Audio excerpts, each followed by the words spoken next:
Hey Rev City family! Micah 6:8 says, "He has shown you, O mortal, what is good, and what does the Lord require of you, to act justly and to love mercy and to walk humbly with your God." This verse was on my home calendar a few months ago, and each day it inspired me to pause and reflect its meaning. I was drawn to study it more deeply, seeking to understand exactly what God desires from us. We don't need to offer sacrifices or perform rituals to earn His favor.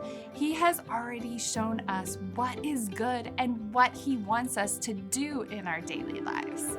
To act justly means to reflect God's heart for righteousness and fairness.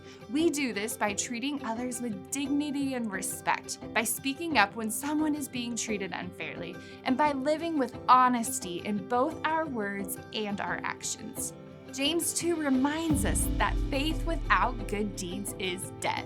What we say and what we do must align. It's easy to talk about faith, love, and justice, but God calls us to live them out.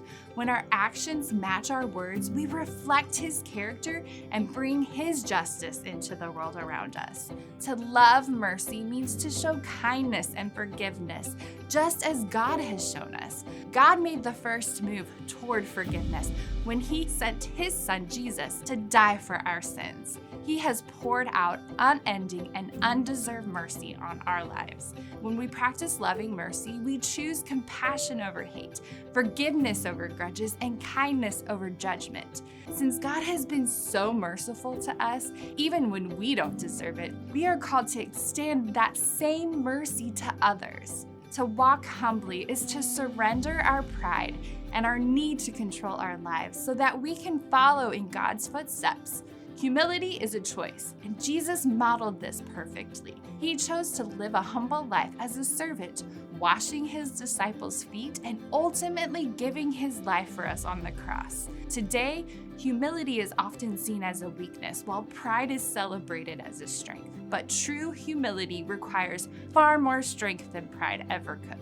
It means setting aside self-centeredness and choosing to put God and others first, trusting that His ways are better than our own.